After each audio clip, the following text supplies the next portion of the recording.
আঙ্গুল যেই মাসে কোরআন নাযিল হয়েছে আল্লাহ তাআলা ওই মাসের বরকত, ওই মাসের দাম বাড়ায় দিয়েছেন। যেই রাত্রে কোরআন নাযিল হয়েছে ওই রাত্রের দাম বাড়ায় দিয়েছেন। দোস্ত, যেই মানুষের সাথে এই কোরআনের সংস্পর্শ চলে আসবে, কোরআনের ভালোবাসা চলে আসবে, কোরআনের আমল চলে আসবে, সমাজের ভিতরে কোটি কোটি মানুষের ভিতরে আল্লাহ তাআলা তোমার মর্যাদা বাড়ায় দিবেন। আর একটু জোরে বলেন না সুবহানাল্লাহ। আজকের মাহফিলের যিনি সভাপতি, মনে করেন বাদশা মিয়া, কি মিয়া কথা বলেন না, বাদশা মিয়া, জনাব আলহাজ বাদশা মিয়া, কথার কথা মনে করেন জনাব আলহাজ বাদশা মিয়া, ওনার আল্লাহ তাআলা 3টা সন্তান দিছে। কয়টা? কথা কন না। একটা সন্তানরে ডাক্তার বানাইছে, ল্যাবের হাসপাতালে বসে 2000 টাকা ভিজিটে হার্ট বিশেষজ্ঞ হাড়ের রোগী দেখে। আচ্ছা কমচেন দিহি, হাড়ের ডাক্তার বানাইতে গেলে কয় লাখ টাকা লাগে? কথা কম। মনে করেন আবুল বাশার সাহেব ব্যাংক ব্যালেন্স যত টাকা আছে সমস্ত টাকা খরচ করে আবুল বাশার সাহেব বড় ছেলেকে ডাক্তার বানাইছে, ব্যাংক ব্যালেন্সের সমস্ত টাকা খরচ করে, ক্যাশ টাকা। এখন উনি ধানমন্ডিতে বসবাস করে, এই শান্তিখালীতেও আসে না। আবুল বাশার সাহেব আর তার স্ত্রীর খবরও নেয় না। 2 নম্বর ছেলেকে ইঞ্জিনিয়ার বানাইছে। ইঞ্জিনিয়ার বানাইতে গিয়া এই শান্তিখালী গ্রামের ভিতরে যত খেত খামার আছে, জমি জমা আছে, সব কিছু বিক্রি করে দিয়েছে আবুল বাশার সাহেব। বিক্রি করে 2 নম্বর সন্তানকে ইঞ্জিনিয়ার বানাইছে।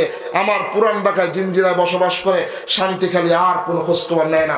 3 নম্বর সন্তানকে ব্যারিস্টার বানাইছে।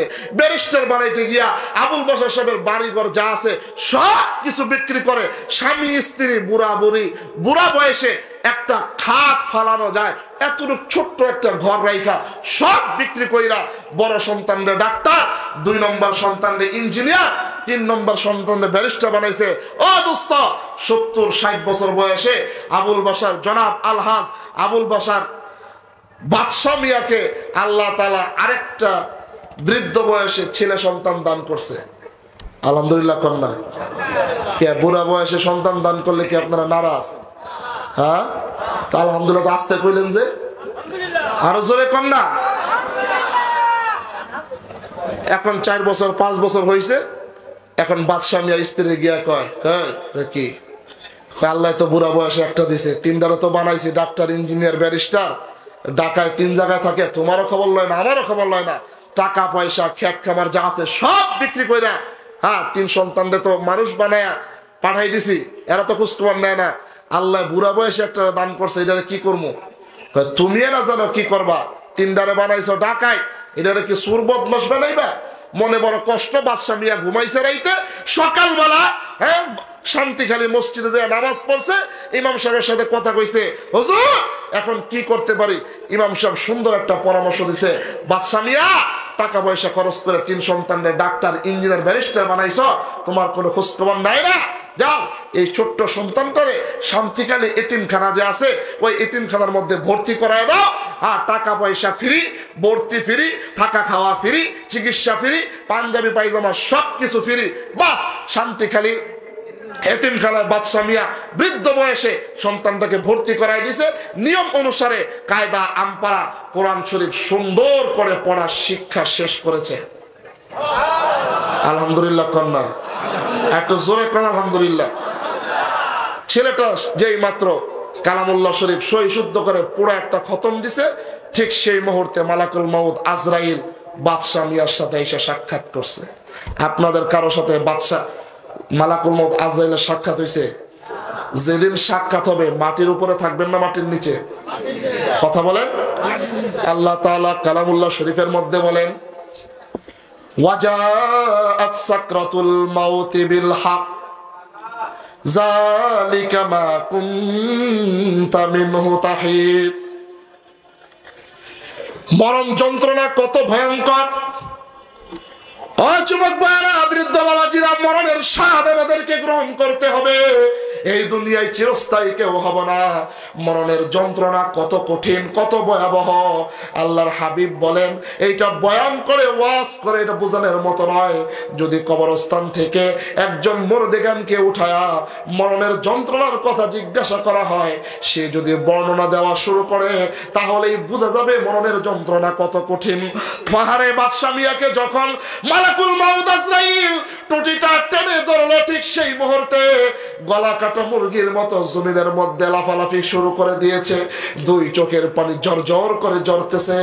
জবান আর কথা বলে না, হাত আর লড়ে না, পা আর লড়ে না, কথা আর বলে না। এলাকার ভিতরে বাদশা মিয়ার যত বন্ধু বান্ধব রয়েছে সকলেই দেখতে আসছে। বাদশা মিয়ার স্ত্রী বৃদ্ধ বয়সে পাশে বৈশা দুই চোখের পানি লেবুর রসের মতো ফেলায়া কান্নাকাটি করে আর কোনো কথা বলে না।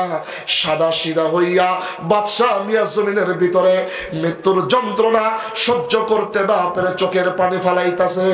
বাদশা মিয়ার বন্ধু বান্ধবরা শেষ সময় ছেলেদেরকে খবর দিছে, তোমাদের বাবা মনে হয় আর দুনিয়াতে বাঁচবে না, শেষবারের মতো বাবার সাক্ষাৎ করে যাও। ডাক্তার সন্তানের কাছে যখন খবর গিয়েছে, ডাক্তার সন্তান মনে মনে ভাবতে লাগলো, আমার বাবা শান্তিখালী বাজারের ভিতরে রোদ্রে পুরে বৃষ্টিতে ভিজে লক্ষ লক্ষ টাকা খরচ করে আমাকে ডাক্তার বানাইছে, খালি হাতে যদি শান্তিখালী আমি ঢাকা থেকে রওনা হই, এলাকার মুরব্বীরা আমাকে খারাপ বলবে, সমালোচনা করবে। ওই ডাক্তার সন্তান বাবাকে শেষ মুহূর্তে দেখার জন্য ওই ঢাকা থেকে যখন বাসে উঠবে, শান্তিখালী আসবে, 5 কেজি কমলা নিয়ে রওনা হয়েছে। 2 নম্বর সন্তান ইঞ্জিনিয়ার জিঞ্জিরায় থাকে, তার কাছেও খবর গেছে তোমার বাবার জীবনের শেষ সময় চলে আসছে, শেষবারে তোমার বাবা তোমাকে দেখতে চায়।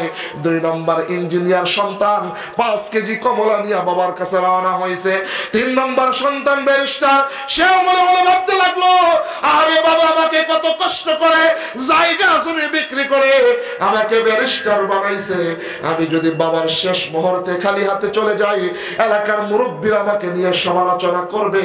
3 নম্বর সন্তান ওই শেষ সময় যখন বাসে উঠবে, শান্তিখালী নামবে, 5 কেজি বেদনা নিয়ে রওনা হয়েছে।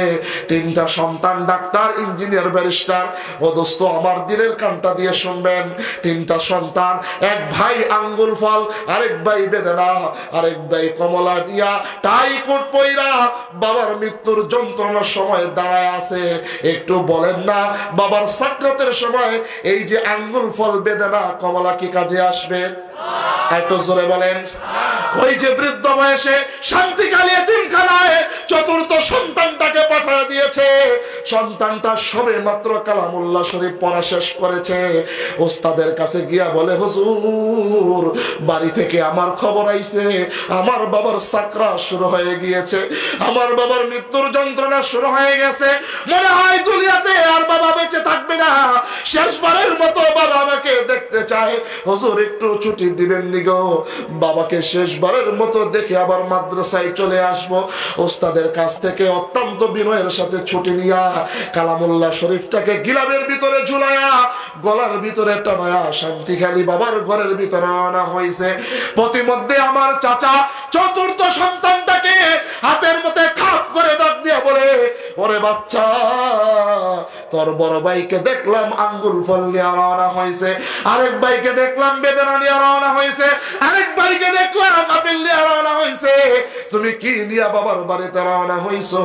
7 বছরের সন্তানটা ডাক দিয়া বলে, চাচা আল্লাহ রাব্বুল আলামিন হাদিসে জিবরাইলের ভিতরে নাজিল করেছে, আল্লাহর হাবিব পুরো পৃথিবীর কিয়ামত পর্যন্ত আনেওয়ালা উম্মতদেরকে জানায়া দিয়েছে, যখন পিতামাতার সাকরাত শুরু হয়ে যাবে, মৃত্যুর যন্ত্রণা যখন শুরু হয়ে যাবে, ঠিক সেই মুহূর্তে ডান পাশে যদি কোনো সন্তান বসে, ছেলে হোক আর মেয়ে হোক, কালামুল্লাহ শরীফটা খুলে সূরা ইয়াসিন তেলাওয়াত করা শুরু করে দেয়।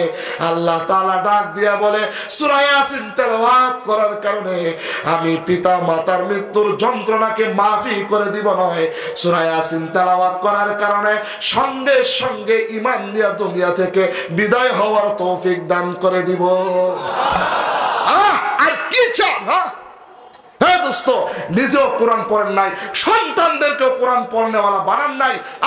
আল্লাহর হাবিব বলেছেন, ও দোস্ত যেদিন তুমি আর আমি দুনিয়া থেকে চলে যাব, তোমার আমার সন্তান তোমার আমার কবরের সামনে বৈশা যদি একবার সূরা ফাতিহা 3 বার সূরা ইখলাস তেলাওয়াত করে, সঙ্গে সঙ্গে আল্লাহ তাআলা 40 দিনের কবর আযাব মাফ করে দিবেন।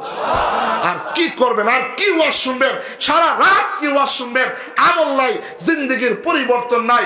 ও দোস্ত এই জন্য বলি দোস্ত, যতদিন দুনিয়াতে বাঁচবো, যতদিন দুনিয়াতে থাকবো, কোরআনের উপরে আমল করব, নিজেও কোরআন শিখবো, নিজেও কোরআন শিখবো, সন্তানদেরকেও কোরআন শিখাবো।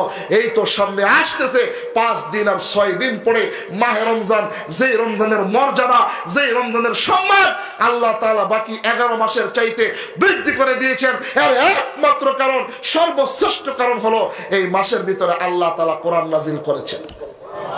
সারাদিন শুধু দুনিয়া নিয়ে ব্যস্ত, দুনিয়া নিয়ে ব্যস্ত, দুনিয়ার দুনিয়া।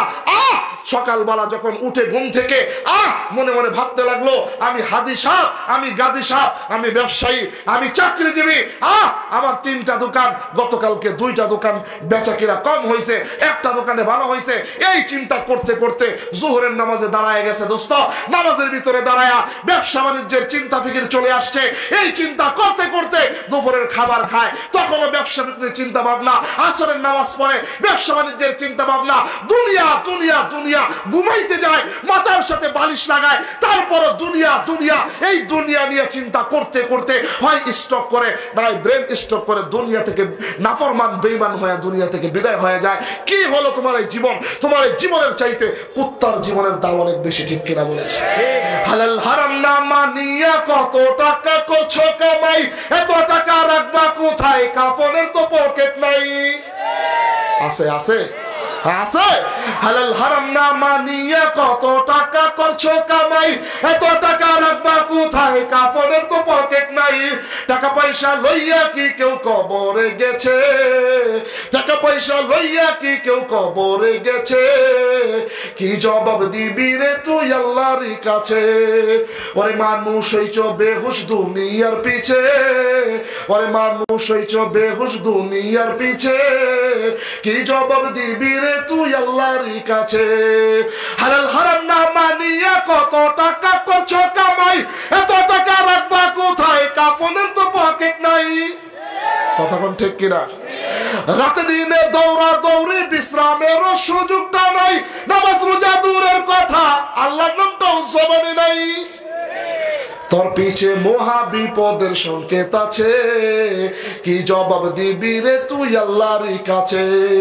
ওরে মানুষ হইছ বেহুশ দুনিয়ার পিছে, ওরে মানুষ হইছ বেহুশ দুনিয়ার পিছে, কি জবাব দিবি রে তুই আল্লাহর কাছে।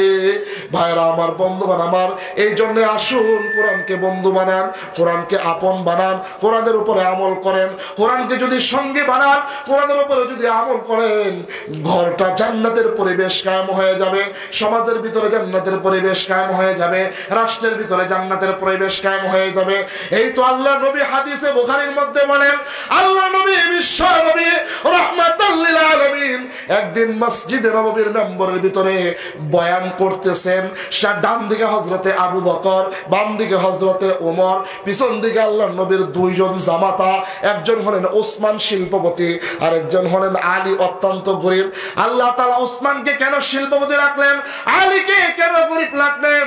দুজনেই তো আল্লাহর নবীর জামাতা। এর তাফসীর আরেকদিন করব। আর সম্মুখ পানে অসংখ্য সাহাবায়ে কেরাম। একবারে শেষ দিকে আল্লাহর নবীর একজন সাহাবী, যার নাম হলো সালমান ফারসি, এই দুনিয়ার জীবনে উম্মতে মুহাম্মাদের মধ্যে সবচাইতে বেশি হায়াত পেয়েছেন। 250 বছর হায়াত পেয়ে সালমান ফারসি দুনিয়া থেকে বিদায় হয়েছেন। একটু জোরে কন্যা। আল্লাহ নবী বিশ্ব নবী রাহমাতাল লিল আলামিন বয়ান করতেছেন, ও আমার সাহাবীরা রে, তোমরা কি জানো আসমানের নিচে জমিনের উপরে আল্লাহ তাআলার এমন কিছু বান্দা বান্দি রয়েছে, যেই সমস্ত বান্দা বান্দিরা আসমানের নিচে জমিনের উপরে স্বয়ং আহকামুল হাকিমিন মহান আল্লাহ তাআলার পরিবারের সদস্য। স্টেজে আওয়াজই হয় না, বিন্দু মাত্র আওয়াজ স্টেজে আসে না। মাইক দুইটা পিছনে সেট করেন, আলামিন ভাই বয়ানি করতে পারবে না, দুইটা পিছনে সেট করেন। বক্তার কানে যদি বক্তার কথার আওয়াজ না আসে, বক্তার মুখ দিয়ে কথা বের হবে না, কলিজা ছিঁড়ে কথা বের হবে। আমাদেরকে তো প্রতিদিন কথা বলতে হয় দোস্ত, আমার অনেক কষ্ট হচ্ছে। বাহির আওয়াজ ঠিক আছে, স্টেজে কোনো আওয়াজ নাই, কোন আওয়াজ স্টেজে নাই। এই জন্য মেহরবানি করে আওয়াজটা ঠিক করেন, প্রয়োজনে দুইটা মাইক পিছনে লাগাই দেন। আল্লাহ নবী বলেন, সাহাবী তোমরা কি জানো আসমানের নিচে জমিনের উপরে এমন কিছু বান্দা বান্দি রয়েছে যারা আল্লাহ তাআলার পরিবারের সদস্য? চিৎকার করে বলেন সুবহানাল্লাহ। হুজুর বুঝলাম না সুবহানাল্লাহ কি? আরে দোস্ত, আজকের মাহফিলের যদি সম্মানিত সভাপতি এই এলাকার এমপি সাহেব হইতো, 200 লোক তাকে গার্ড দিয়ে আজকের মাহফিলে আনতে হইতো। কথা কর। আর আজকের মাহফিলের সভাপতি যদি স্বয়ং প্রাইম মিনিস্টার শেখ হাসিনার ভাই হইতো, তাহলে তাকে আনার জন্য হেলিকপ্টার ভাড়া করা লাগতো। কথা কন না কে? আল্লাহর হাবিব বলেন, না কোনো প্রাইম মিনিস্টার, না কোনো রাজা বাদশাহ, না কোনো টাকাওয়ালা বাড়িওয়ালা গাড়িওয়ালা, সব আহকামুল হাকিমিন মহান আল্লাহ তাআলার পরিবারের সদস্য। আসমানের নিচে জমিনের উপরে এমন কিছু মানুষ আছে, চিৎকার মেরে বলেন সুবহানাল্লাহ। যেই মাত্র এই কথা বলেছে, সাহাবীদের মধ্যে হযরতে আবু বকর ডালিমের রসের মতো দুইটা চোখের পানি জর্জর করে ছেড়ে দিয়েছে। ডাক দিয়া বলেন, ইয়া রাসূলুল্লাহ, ইয়া হাবিবাল্লাহ, আল্লাহর জন্য, আল্লাহর দ্বীনের জন্য সবকিছু ছেড়ে দিয়েছি, সব কিছু কুরবান করেছি, এখনো পর্যন্ত আল্লাহ তাআলার পরিবারের সদস্য হতে পারি নাই। আল্লাহর নবী ডাক দিয়া বলেন, সাহাবীরা তোমাদের প্রত্যেকের চোখের কোণা দিয়ে পানি ঝরঝর করে পড়তেছে, কি ব্যাপার, তোমরা কেন কান্নাকাটি করতেছো? এই কেউ উঠা বসা করবেন না, একজন উঠা বসা করবেন না। মেহমান ইনশাআল্লাহ যথাসময় চলে আসবে, কেউ উঠা বসা করবেন না। মাইকের যে অবস্থা, এই সমস্ত মাইকে আমরা আলোচনা করি না, খুব বাজে অবস্থা। সাহাবায়ে কেরাম জিজ্ঞাসা করলেন, ইয়া রাসূলুল্লাহ, ইয়া হাবিবাল্লাহ, আমি হলাম আপনার বাল্যকালের বন্ধু হযরত আবু বকর। বলেন, শুধু তাই নয় ইয়া রাসূলুল্লাহ, মেরাজের রজনীতে আপনি যখন মেরাজ করে দুনিয়াতে আসলেন, মেরাজের রজনীতে ঘটনা আপনি যখন বর্ণনা করতেছেন, এই দুনিয়ার কোন মানুষ বিশ্বাস করে না, আমি আবু বকর বিশ্বাস করেছি। হিজরতের রাতের সাথী ছিলাম আমি আবু বকর। ইয়া রাসূলুল্লাহ, ইসলামের সর্বপ্রথম পুরুষদের মধ্যে আমি ইসলাম ধর্ম গ্রহণ করেছি। আপনার জন্য আমার জান কুরবান, জান উৎসর্গ করতে রাজি আছি। এত কিছু করার পরেও আল্লাহ তাআলার পরিবারের সদস্য হতে পারি নাই। ওই দিক থেকে সর্বশেষ মসজিদে নববীর গেটের সাথে যিনি হেলান দিয়ে শুয়ে আছেন, হযরতে সালমান ফারসি রাদিয়াল্লাহু তাআলা আনহু, যেই মাত্র এই কথা শুনেছে, আসমানের নিচে জমিনের উপরে এমন কিছু বান্দা বান্দি রয়েছে যারা আল্লাহ তাআলার পরিবারের সদস্য। সালমান ফারসি বাচ্চাদের মতো মাটির মধ্যে হামাগুড়ি দিয়ে দুই চোখের পানি ছেড়ে বুকের ভিতরে থাপড়া থাপড়ি করতে লাগলো, আর ডাক দিয়া বলতে লাগলো, ইয়া রাসূলুল্লাহ, ইয়া হাবিবাল্লাহ, ওগো আল্লাহর নবীজি, ইসলাম ধর্ম গ্রহণ করার কারণে আমি নারী ছেড়েছি, বাড়ি ছেড়েছি, গাড়ি ছেড়েছি, মা বাবাকে ছেড়েছি, সব কিছু বিসর্জন দিয়েছি, এখনো পর্যন্ত আল্লাহ তাআলার পরিবারের সদস্য হতে পারি নাই। যেই মাত্র এই কথা বলেছে, আল্লাহর নবী মসজিদে নববীর মেম্বার থেকে উঠে সাহাবায়ে কেরামদেরকে রাস্তা করে ফাঁক হয়ে ওই সর্বশেষ কাতারে যায় সালমান ফারসিকে গড়াগড়ি থেকে উঠায়া বুক মুবারকের সাথে মিশায়া কপালের মধ্যে চুমু খায়া বলে, ওরে সালমান, মা ইউবকি কাশা, কিসে তোমাকে কাঁদায়, কেন তুমি কাঁদো?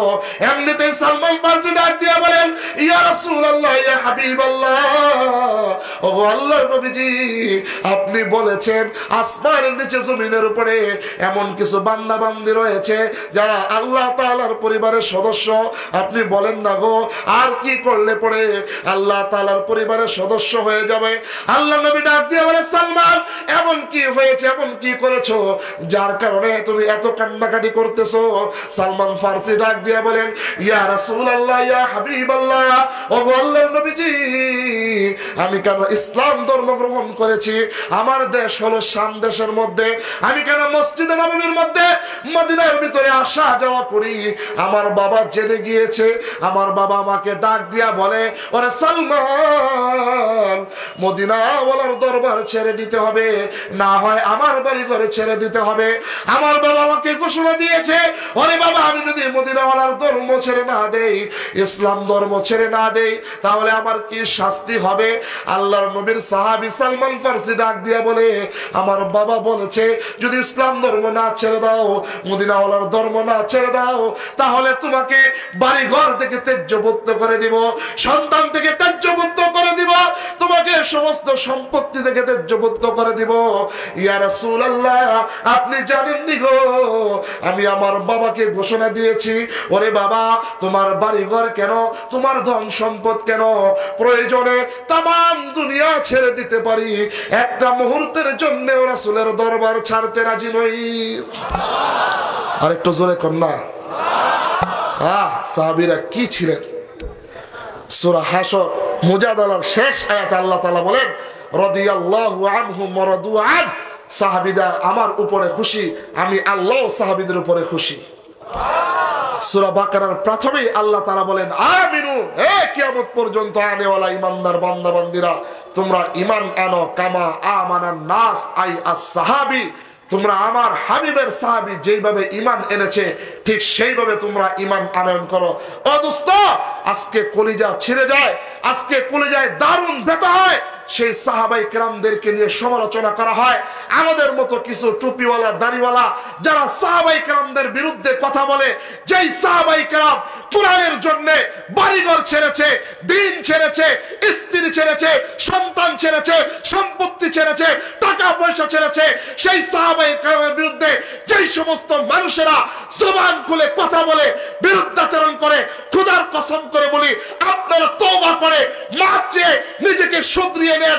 যদি আবারও সাহাবায়ে কেরামের বিরুদ্ধাচরণ করে, আমার নবীর বিরুদ্ধাচরণ করে, শান্তিকালী যুব সমাজ নয়, বাংলার আলোচকের আছে, যেই সমস্ত রাস্তিকার মুরতাদ আমার নবীর বিরুদ্ধে জবান খুলবে, তার জিহ্বা ছেড়ে শান্তিকালী কুত্তা দিয়ে খাওয়াইতে কারা কারা রাজি আছো? আমার মালিককে দুই হাত তুলে দেখিও।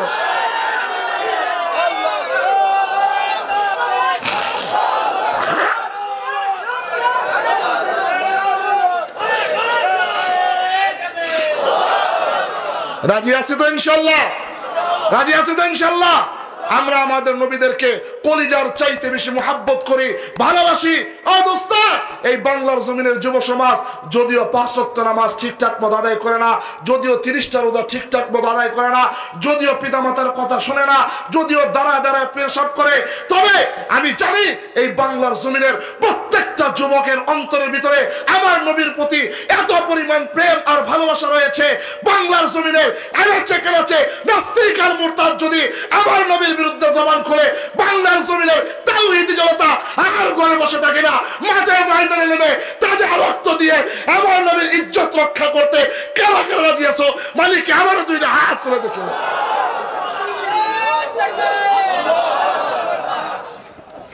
কি শেষ এক নারে তাকবীর দিয়া, হাই হাই হাই,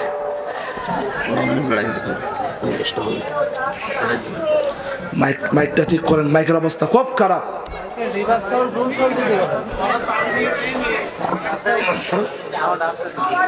ও দোস্ত, সালমান ফারসি ডাক দিয়া বলেন, ইয়া রাসূলুল্লাহ, আমি আমার বাবাকে বললাম, বাবা, আপনার বাড়িঘর নয়, আপনার সম্পত্তি নয়, তামাম দুনিয়া ছেড়ে দিতে পারি, একটা মুহূর্তের জন্য ইসলাম ছাড়তে রাজি নাই। একটু জোরে করুন না সুবহানাল্লাহ। ইয়া রাসূলুল্লাহ, বিশ্বাস করবেন, যেই মাত্র বলছি বাবা তুমি আমাকে ত্যায্যপুত্র করে দিতে পারো, সব শেষ করে দিতে পারো, আমি রাসূলের দরবার ছাড়তে রাজি নই। ইয়া রাসূলুল্লাহ, ঠিক সেই মুহূর্তে আমার বাবার ডান পায়ে যত শক্তি আছে সমস্ত শক্তি প্রয়োগ করে আমার পেটের ভিতরে একটা লাথি মারছে। যেই মাত্র লাথিটা মারছে, আমার পেটের ভিতরে ক্ষুধার যন্ত্রণা, আরেকদিকে পেটের লাথি সহ্য করতে না পেরে আমি দাঁড়ানো থেকে বসে গেছি। বাবার পাটা জড়ায় ধইরা বললাম, বাবা আমি তোমার সন্তান, তুমি আমার জন্মদাতা পিতা। অন্যায় করে থাকলে, অপরাধ করে থাকলে শাস্তি দেওয়ার ক্ষমতা তোমার রয়েছে। একটা দুইটা নয়, লক্ষ লক্ষ লাথি আপনি আমাকে মারতে পারেন। দিলটা নরম করে দিবেন, চোখের দুইটা পানি আসে কিনা একটু ছেড়ে দিবেন। ডান পাউটা পেঁচাই ধরে বললাম, বাবা প্রয়োজনে একটা দুইটা নয়, শত লাথি তুমি আমাকে মারতে পারো। ওরে বাবা, তারপর ইসলাম ধর্ম ছাড়তে আমাকে ছাইরো না, বইল না। ইয়া রাসূলুল্লাহ, বিশ্বাস করেন গো, আমি আমার বাবার ডান পাউডার জড়ায় ধইরা বলতেছি, বাবা যত মনে চায় তুমি আমাকে লাথি মারো, কিন্তু ইসলাম ধর্ম ছাড়তে আমাকে বইল না। ইয়া রাসূলুল্লাহ, আমার বাবা আরো কঠিন হয়ে গিয়েছে। যখনই বলেছি ইসলাম ধর্ম আমাকে ছাড়তে বইল না, ঠিক সেই মুহূর্তে আমার বাবা আরেকটা লাথি আমার কাঁধের মধ্যে মেরেছে বাম পাও দিয়ে। যেই মাত্র কাঁধের মধ্যে আমার বাবা দ্বিতীয় লাথি মেরেছে, আমি বসা থেকে শুয়ে গেলাম। ওরে আমি বাসা থেকে শুয়ে গেলাম, আর সহ্য করতে পারলাম না। আমার বাবা দুইটা পাও দিয়া সমস্ত শক্তি প্রয়োগ কইরা ফুটবলের মতো আমাকে একের পর এক লাথি মারতেছে।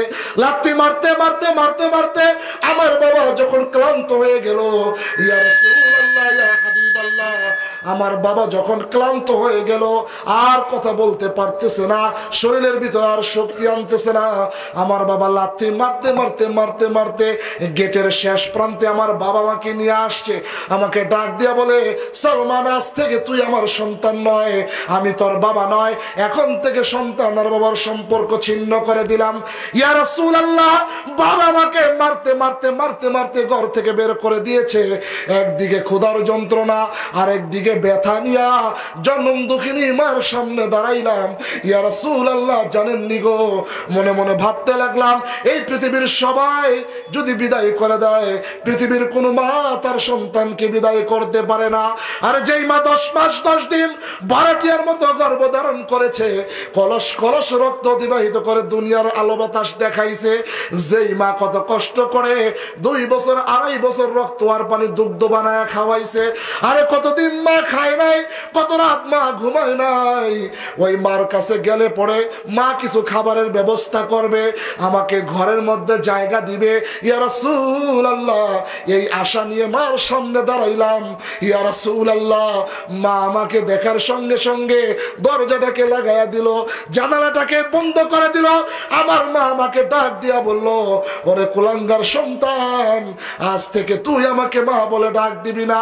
আমি ডাক দিয়া বললাম, মা, ওরে মা, কি অন্যায় করেছি, কি অপরাধ করেছি, মা গো তুমি কেন তোমার চাঁদ মাখা মুখ আমাকে দেখাও না? মা কত কষ্ট করে আমাকে জন্ম দিয়েছো, কত কষ্ট করে আমাকে তুমি লালন পালন করেছো। ইয়া রাসূলুল্লাহ, বিশ্বাস করবেন দিও, ভিতর থেকে আমার মা আমাকে ডাক দিয়া বলে, ওরে সালমান, আমি তোর সংসার করি না, আমি তোর ভাত খাই না, তোর বাবা যেইভাবে থাকবে, যেই কথা বলবে, আমি মা তোর বাবার কথার উপরে অটল থাকবো। আজ থেকে মা আর সন্তানের সম্পর্ক ছিন্ন করে দিলাম। ইয়া রাসূলুল্লাহ, বাবা আমাকে বিদায় করে দিল, মা আমাকে বিদায় করে দিল। ক্ষুধার যন্ত্রণা আর ব্যথা নিয়ে পিতা মাতার থেকে কষ্ট পেয়ে আমি আমার স্ত্রীর কাছে চলে গিয়েছিলাম। ওরে দোস্ত, কে বলেছে স্ত্রী তোমাকে প্রাণের চাইতে বেশি ভালোবাসে? আরে যে স্ত্রী কতদিন কত রাত তরকারি মাখায়া মাখায়া খাবারের লোকমা উঠায়া দিয়েছে, স্বার্থে আঘাত লাগলে করোনার সময় ইতিহাস হয়ে গিয়েছে, স্বামীর করোনা হয়েছে, পিছনের দরজা দিয়ে স্ত্রী বাবার বাড়ি চলে গিয়েছে। কথা কন না কে? সালমান ডাক দিয়া বলেন, ইয়া রাসূলুল্লাহ, আমি গেলাম আমার স্ত্রীর কাছে। আমার স্ত্রী আমাকে ডাক দিয়া বলেন, ওরে সালমান, আজ থেকে তোমার সাথে আমার বৈবাহিক সম্পর্ক ছিন্ন করে দিলাম। আজ থেকে তুমি আমার স্বামী নয়, আমি তোমার স্ত্রী নয়। ইতিহাসের কিতাবের ভিতরে লেখে, সালমান ফার্সি ডাক দিয়া বলে, স্ত্রী আমি কি অন্যায় করলাম? আমার স্ত্রী ডাক দিয়া বলে, ইয়া রাসূলুল্লাহ, স্ত্রী ডাক দিয়া বলে, তুমি কেন ইসলাম ধর্ম গ্রহণ করেছো? আগামী কাল থেকে আমি আরেক স্বামী গ্রহণ করব, মুশরিক স্বামী গ্রহণ করব। তোমার সাথে আর আমি সম্পর্ক রাখবো না, সম্পর্ক ছিন্ন করে দিলাম। ইয়া রাসূলুল্লাহ, যেই মাসে কোরআন নাযিল হয়েছে আল্লাহ তাআলা ওই মাসের বরকত, ওই মাসের দাম বাড়ায় দিয়েছেন। যেই রাত্রে কোরআন নাযিল হয়েছে ওই রাত্রের দাম বাড়ায় দিয়েছেন। দোস্ত, যেই মানুষের সাথে এই কোরআনের সংস্পর্শ চলে আসবে, কোরআনের ভালোবাসা চলে আসবে, কোরআনের আমল চলে আসবে, সমাজের ভিতরে কোটি কোটি মানুষের ভিতরে আল্লাহ তাআলা তোমার মর্যাদা বাড়ায় দিবেন। আর একটু জোরে বলেন না সুবহানাল্লাহ। আজকের মাহফিলের যিনি সভাপতি, মনে করেন বাদশা মিয়া, কি মিয়া? কথা বলেন না, বাদশা মিয়া, জনাব আলহাজ বাদশা মিয়া। কথার কথা মনে করেন জনাব আলহাজ বাদশা মিয়া, ওনার আল্লাহ তাআলা 3টা সন্তান দিছে। কয়টা? কথা কন না। একটা সন্তানরে ডাক্তার বানাইছে, ল্যাবের হাসপাতালে বসে 2000 টাকা ভিজিটে হার্ট বিশেষজ্ঞ হাড়ের রোগী দেখে। আচ্ছা কমচেন দিহি, হাড়ের ডাক্তার বানাইতে গেলে কয় লাখ টাকা লাগে?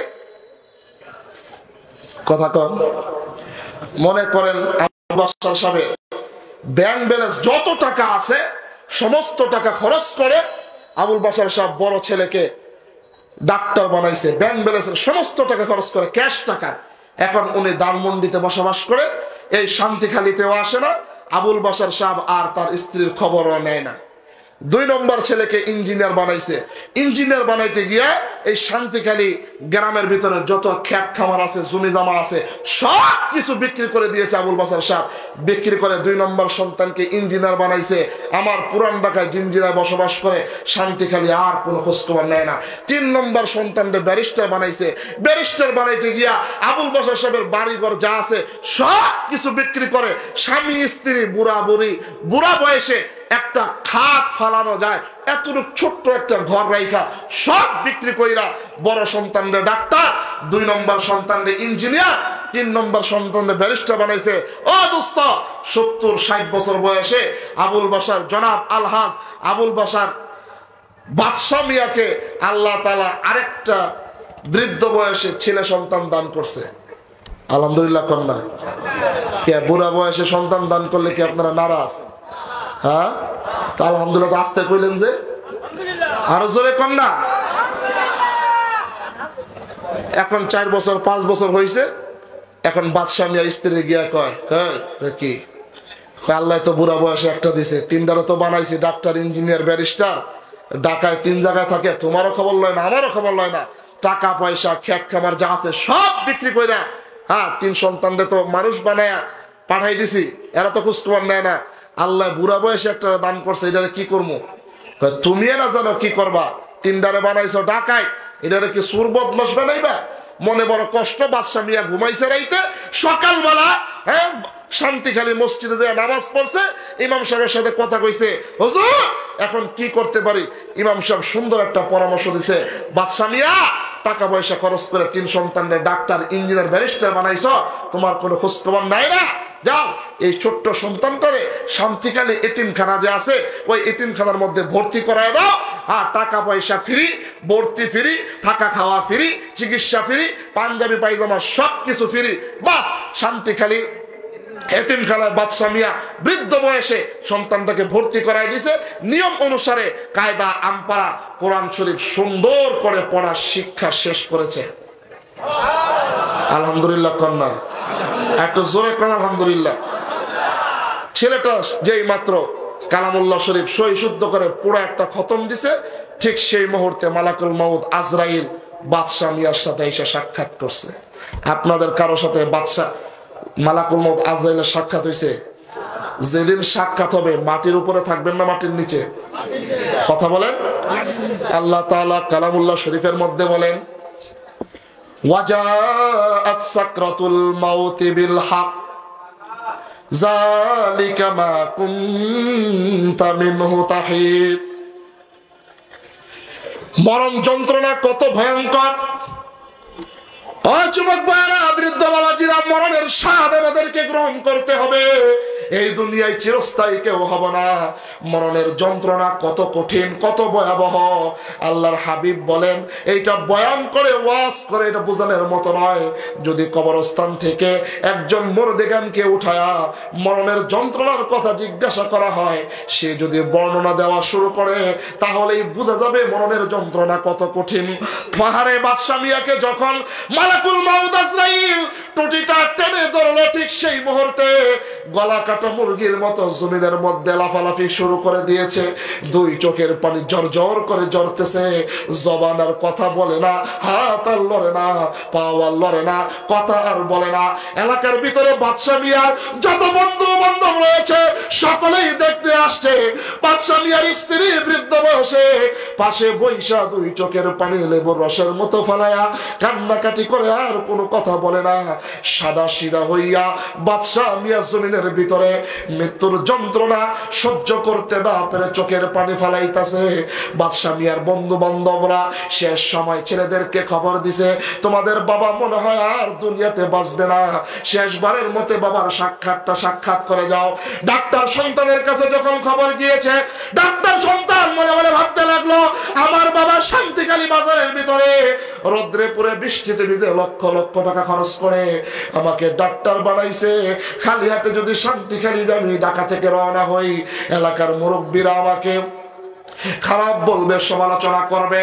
ওই ডাক্তার সন্তান বাবাকে শেষ মুহূর্তে দেখার জন্য ওই ঢাকা থেকে যখন বাসে উঠবে, শান্তিখালী আসবে, 5 কেজি কমলা নিয়ে রওনা হয়েছে। 2 নম্বর সন্তান ইঞ্জিনিয়ার জিঞ্জিরায় থাকে, তার কাছেও খবর গেছে তোমার বাবার জীবনের শেষ সময় চলে আসছে, শেষবারে তোমার বাবা তোমাকে দেখতে চায়। 2 নম্বর ইঞ্জিনিয়ার সন্তান 5 কেজি কমলা নিয়ে বাবার কাছে রওনা হয়েছে। 3 নম্বর সন্তান সেও মনে মনে ভাবতে লাগলো, আরে বাবা আমাকে কত কষ্ট করে জায়গা জমি বিক্রি করে আমাকে ব্যারিস্টার বানাইছে, আমি যদি বাবার শেষ মুহূর্তে খালি হাতে চলে যাই এলাকার মুরব্বীরা আমাকে নিয়ে সমালোচনা করবে। 3 নম্বর সন্তান ওই শেষ সময় যখন বাসে উঠবে, শান্তিখালী নামবে, 5 কেজি বেদনা নিয়ে রওনা হয়েছে। 3টা সন্তান ডাক্তার, ইঞ্জিনিয়ার, ব্যারিস্টার। ও দোস্ত, আমার দিলের কানটা দিয়ে শুনবেন, 3টা সন্তান, এক ভাই আঙ্গুল ফল, আরেক ভাই বেদনা, আরেক ভাই কমলা দিয়া টাই কোট পইরা বাবার মৃত্যুর যন্ত্রণার সময় দাঁড়ায় আছে। একটু বলেন না, বাবার সাকরাতের সময় এই যে আঙ্গুল ফল, বেদনা, কমলা কি কাজে আসবে? একটু জোরে বলেন। ওই যে বৃদ্ধ বয়সে শান্তিখালী এতিমখানায় 4র্থ সন্তানটাকে পাঠিয়ে দিয়েছে। সন্তানটা সবে মাত্র কালামুল্লাহ শরীফ পড়া শেষ করেছে। ওস্তাদের কাছে গিয়া বলে, হুজুর বাড়ি থেকে আমার খবর আইছে, আমার বাবার সাকরাত শুরু হয়ে গিয়েছে, আমার বাবার মৃত্যুর যন্ত্রণা শুরু হয়ে গেছে, মনে হয় দুনিয়াতে আর বাবা বেঁচে থাকবে না, শেষবারের মতো বাবা আমাকে দেখতে চায়, হুজুর একটু ছুটি দিবেন নি গো, বাবাকে শেষবারের মতো দেখে আবার মাদ্রাসায় চলে আসবো। ওস্তাদের কাছ থেকে অত্যন্ত বিনয়ের সাথে ছুটি নিয়া কালামুল্লাহ শরীফটাকে গিলাবের ভিতরে ঝুলায়া গলার ভিতরে টানায়া শান্তিখালী বাবার ঘরের ভিতরে আনা হয়েছে। প্রতিমধ্যে আমার চাচা 4র্থ সন্তানটাকে হাতের মধ্যে খাপ করে দাগ দিয়া বলে, ওরে বাচ্চা, তোর বড় ভাইকে দেখলাম আঙ্গুল ফল নিয়ে রওনা হয়েছে, আরেক ভাইকে দেখলাম বেদনা নিয়ে রওনা হয়েছে, আরেক ভাইকে দেখলাম আপেল নিয়ে রওনা হয়েছে, তুমি কি নিয়ে বাবার বাড়িতে রওনা হইছো?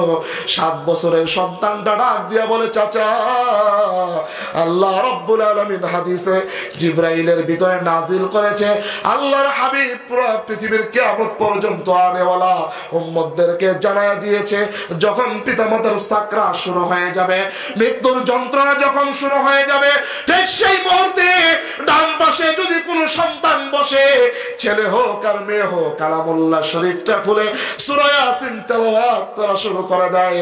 আল্লাহ তাআলা ডাক দিয়া বলে, সূরা ইয়াসিন তেলাওয়াত করার কারণে আমি পিতা মাতার মৃত্যুর যন্ত্রণাকে মাফি করে দিব নয়, সূরা ইয়াসিন তেলাওয়াত করার কারণে সঙ্গে সঙ্গে ঈমান নিয়ে দুনিয়া থেকে বিদায় হওয়ার তৌফিক দান করে দিব। আর কি চান?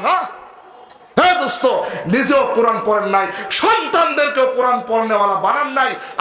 আল্লাহর হাবিব বলেছেন, দোস্ত, যেদিন তুমি আর আমি দুনিয়া থেকে চলে যাব, তোমার আমার সন্তান তোমার আমার কবরের সামনে বৈশা যদি একবার সূরা ফাতিহা 3 বার সূরা ইখলাস তেলাওয়াত করে, সঙ্গে সঙ্গে আল্লাহ তাআলা 40 দিনের কবর আযাব মাফ করে দিবেন।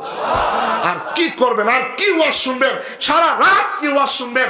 আমল নাই, জিন্দেগির পরিবর্তন নাই। দোস্ত, এই জন্য বলি দোস্ত, যতদিন দুনিয়াতে বাঁচবো, যতদিন দুনিয়াতে থাকবো, কোরআনের উপরে আমল করব, নিজেও কোরআন শিখবো, নিজেও কোরআন শিখবো, সন্তানদেরকেও কোরআন শিখাবো। এই তো সামনে আসতেছে 5 দিন আর 6 দিন পরে মাহে রমজান, যেই রমজানের মর্যাদা, যেই রমজানের সম্মান আল্লাহ তাআলা বাকি 11 মাসের চাইতে বৃদ্ধি করে দিয়েছেন। এর একমাত্র কারণ, সর্বশ্রেষ্ঠ কারণ হলো এই মাসের ভিতরে আল্লাহ তাআলা কোরআন নাজিল করেছেন। সারাদিন শুধু দুনিয়া নিয়ে ব্যস্ত, দুনিয়া নিয়ে ব্যস্ত, দুনিয়ার দুনিয়া। সকালবেলা যখন উঠে ঘুম থেকে মনে মনে ভাবতে লাগলো, আমি হাজি সাহেব, আমি গাজী সাহেব, আমি ব্যবসায়ী, আমি চাকরিজীবী, আমার 3টা দোকান, গতকালকে 2টা দোকান বেচা কিনা কম হয়েছে, একটা দোকানে ভালো হয়েছে। এই চিন্তা করতে করতে জোহরের নামাজে দাঁড়ায় গেছে দোস্ত। নামাজের ভিতরে দাঁড়ায়া ব্যবসা বাণিজ্যের চিন্তা ফিকির চলে আসছে। এই চিন্তা করতে করতে দুপুরের খাবার খায়, তখনও ব্যবসা চিন্তা ভাবনা, আসরের নামাজ পড়ে ব্যবসা বাণিজ্যের চিন্তা ভাবনা, দুনিয়া দুনিয়া দুনিয়া, ঘুমাইতে যায় মাথার সাথে বালিশ লাগায়, তারপর দুনিয়া দুনিয়া, এই দুনিয়া নিয়ে চিন্তা করতে করতে হয় স্ট্রোক করে, নয় ব্রেন স্ট্রোক করে দুনিয়া থেকে নাফরমান বেঈমান হয়ে দুনিয়া থেকে বিদায় হয়ে যায়। কি হলো তোমার এই জীবন? তোমার এই জীবনের চাইতে কুত্তার জীবনের দাম অনেক বেশি, ঠিক কিনা বলে? হালাল হারাম না মানিয়া কত টাকা করছো কামাই, এত টাকা রাখবা কোথায়? কাফনের তো পকেট নাই। আছে আছে আছে। হালাল হারাম না মানিয়া কত টাকা করছো কামাই, এত টাকা রাখবা কোথায়? কাফনের তো পকেট নাই। টাকা পয়সা লইয়া কি কেউ কবরে গেছে? টাকা পয়সা লইয়া কি কেউ কবরে গেছে? কি জবাব দিবি রে তুই আল্লাহর কাছে? ওরে মানুষ হইছ বেহুশ দুনিয়ার পিছে, ওরে মানুষ হইছ বেহুশ দুনিয়ার পিছে, কি জবাব দিবি রে তুই আল্লাহর কাছে? হালাল হারাম না মানিয়া কত টাকা করছো কামাই, এত টাকা রাখবা কোথায়? কাফনের তো পকেট নাই। কথা কোন ঠিক কিনা? রাতে দিনে দৌড়া দৌড়ি, বিশ্রামেরও সুযোগটা নাই। নামাজ রোজা দূরের কথা, আল্লাহর নামটাও জবানে নাই। তোর পিছে মহা বিপদের সংকেত আছে, কি জবাব দিবি রে তুই আল্লাহর কাছে? ওরে মানুষ হইছ বেহুশ দুনিয়ার পিছে, ওরে মানুষ হইছ বেহুশ দুনিয়ার পিছে, কি জবাব দিবি রে তুই আল্লাহর কাছে? ভাইরা আমার, বন্ধুবান আমার, এই জন্য আসুন কোরআনকে বন্ধু বানান, কোরআনকে আপন বানান, কোরআনের উপরে আমল করেন। কোরআনকে যদি সঙ্গে বানান, কোরআনের উপরে যদি আমল করেন, ঘরটা জান্নাতের পরিবেশ কায়েম হয়ে যাবে, সমাজের ভিতরে জান্নাতের পরিবেশ কায়েম হয়ে যাবে, রাষ্ট্রের ভিতরে জান্নাতের পরিবেশ কায়েম হয়ে যাবে। এই তো আল্লাহ নবী হাদিসে বুখারীর মধ্যে বলেন, আল্লাহ নবী বিশ্ব নবী রাহমাতাল লিল আলামিন একদিন মসজিদে নববীর মেম্বরের ভিতরে বয়ান করতেছেন। ডান দিকে হযরতে আবু বকর, বাম দিকে হযরতে ওমর, পিছন দিকে আল্লাহ নবীর 2 জন জামাতা, একজন হলেন ওসমান শিল্পপতি আর একজন হলেন আলী অত্যন্ত গরিব। আল্লাহ তাআলা ওসমানকে কেন শিল্পপতি রাখলেন, আলীকে কেন গরিব রাখলেন? দুজনেই তো আল্লাহর নবীর জামাতা। এর তাফসীর আরেকদিন করব। আর সম্মুখ পানে অসংখ্য সাহাবায়ে কেরাম। একবারে শেষ দিকে আল্লাহর নবীর একজন সাহাবী, যার নাম হলো সালমান ফারসি, এই দুনিয়ার জীবনে উম্মতে মুহাম্মাদের মধ্যে সবচাইতে বেশি হায়াত পেয়েছেন। 250 বছর হায়াত পেয়ে সালমান ফারসি দুনিয়া থেকে বিদায় হয়েছেন। একটু জোরে কন্যা। আল্লাহ নবী বিশ্ব নবী রাহমাতাল লিল আলামিন বয়ান করতেছেন, ও আমার সাহাবীরা রে, তোমরা কি জানো আসমানের নিচে জমিনের উপরে আল্লাহ তাআলার এমন কিছু বান্দা বান্দি রয়েছে যেই সমস্ত বান্দা বান্দিরা আসমানের নিচে জমিনের উপরে স্বয়ং আহকামুল হাকিমিন মহান আল্লাহ তাআলার পরিবারের সদস্য। স্টেজে আওয়াজই হয় না, বিন্দু মাত্র আওয়াজ স্টেজে আসে না। মাইক দুইটা পিছনে সেট করেন, আলামিন ভাই বয়ানি করতে পারবে না, দুইটা পিছনে সেট করেন। বক্তার কানে যদি বক্তার কথার আওয়াজ না আসে, বক্তার মুখ দিয়ে কথা বের হবে না, কলিজা ছিঁড়ে কথা বের হবে। আমাদেরকে তো প্রতিদিন কথা বলতে হয় দোস্ত, আমার অনেক কষ্ট হচ্ছে। বাহির আওয়াজ ঠিক আছে, স্টেজে কোনো আওয়াজ নাই, কোন আওয়াজ স্টেজে নাই। এই জন্য মেহরবানি করে আওয়াজটা ঠিক করেন, প্রয়োজনে দুইটা মাইক পিছনে লাগাই দেন। আল্লাহ নবী বলেন, সাহাবী তোমরা কি জানো আসমানের নিচে জমিনের উপরে এমন কিছু বান্দা বান্দি রয়েছে যারা আল্লাহ তাআলার পরিবারের সদস্য। চিৎকার মেরে বলেন সুবহানাল্লাহ। হুজুর বুঝলাম না সুবহানাল্লাহ কি? আরে দোস্ত, আজকের মাহফিলের যদি সম্মানিত সভাপতি এই এলাকার এমপি সাহেব হইতো, 200 লোক তাকে গার্ড দিয়ে আজকের মাহফিল আনতে হইতো। কথা কর। আর আজকের মাহফিলের সভাপতি যদি স্বয়ং প্রাইম মিনিস্টার শেখ হাসিনার ভাই হইতো, তাহলে তাকে আনার জন্য হেলিকপ্টার ভাড়া করা লাগতো। কথা কন না কে? আল্লাহর হাবিব বলেন, না কোনো প্রাইম মিনিস্টার, না কোনো রাজা বাদশাহ, না কোনো টাকাওয়ালা বাড়িওয়ালা গাড়িওয়ালা, সব আহকামুল হাকিমিন মহান আল্লাহ তাআলার পরিবারের সদস্য। আসমানের নিচে জমিনের উপরে এমন কিছু মানুষ আছে, চিৎকার মেরে বলেন সুবহানাল্লাহ। যেই মাত্র এই কথা বলেছে, সাহাবীদের মধ্যে হযরতে আবু বকর ডালিমের রসের মতো দুইটা চোখের পানি জর জর করে ছেড়ে দিয়েছে। ডাক দিয়া বলেন, ইয়া রাসূলুল্লাহ, ইয়া হাবিবাল্লাহ, আল্লাহর জন্য, আল্লাহর দ্বীনের জন্য সব কিছু ছেড়ে দিয়েছি, সব কিছু কুরবান করেছি, এখনো পর্যন্ত আল্লাহ তাআলার পরিবারের সদস্য হতে পারি নাই। আল্লাহর নবী ডাক দিয়া বলেন, সাহাবীরা তোমাদের প্রত্যেকের চোখের কোণা দিয়ে পানি ঝর ঝর করে পড়তেছে, কি ব্যাপার, তোমরা কেন কান্নাকাটি করতেছো? এই কেউ উঠা বসা করবেন না, একজন উঠা বসা করবেন না। মেহমান ইনশাআল্লাহ যথাসময় চলে আসবে, কেউ উঠা বসা করবেন না। মাইকের যে অবস্থা, এই সমস্ত মাইকে আমরা আলোচনা করি না, খুব বাজে অবস্থা। সাহাবায়ে কেরাম জিজ্ঞাসা করলেন, ইয়া রাসূলুল্লাহ, ইয়া হাবিবাল্লাহ, আমি হলাম আপনার বাল্যকালের বন্ধু। হযরত আবু বকর বলেন, শুধু তাই নয় ইয়া রাসূলুল্লাহ, মেরাজের রজনীতে আপনি যখন মেরাজ করে দুনিয়াতে আসলেন, মেরাজের রজনীতে ঘটনা আপনি যখন বর্ণনা করতেছেন, এই দুনিয়ার কোন মানুষ বিশ্বাস করে না, আমি আবু বকর বিশ্বাস করেছি। হিজরতের রাতের সাথী ছিলাম আমি আবু বকর। ইয়া রাসূলুল্লাহ, ইসলামের সর্বপ্রথম পুরুষদের মধ্যে আমি ইসলাম ধর্ম গ্রহণ করেছি। আপনার জন্য আমার জান কুরবান, জান উৎসর্গ করতে রাজি আছি। এত কিছু করার পরেও আল্লাহ তাআলার পরিবারের সদস্য হতে পারি নাই। ওই দিক থেকে সর্বশেষ মসজিদে নববীর গেটের সাথে যিনি হেলান দিয়ে শুয়ে আছেন, হযরতে সালমান ফারসি রাদিয়াল্লাহু তাআলা আনহু, যেই মাত্র এই কথা শুনেছে, আসমানের নিচে জমিনের উপরে এমন কিছু বান্দা বান্দি রয়েছে যারা আল্লাহ তাআলার পরিবারের সদস্য।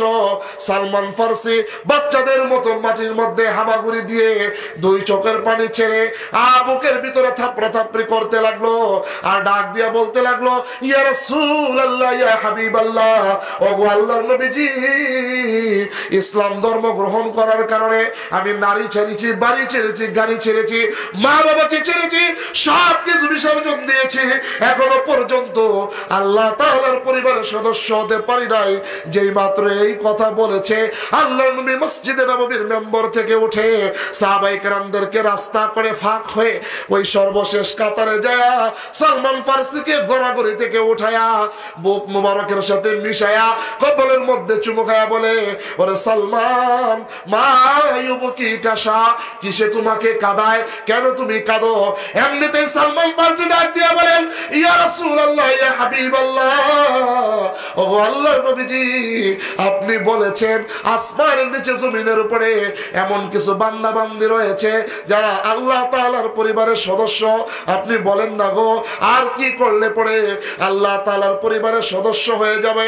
আল্লাহ নবী ডাক দিয়ে বলে, সালমান, এমন কি হয়েছে, এমন কি করেছো যার কারণে তুমি এত কান্নাকাটি করতেছো?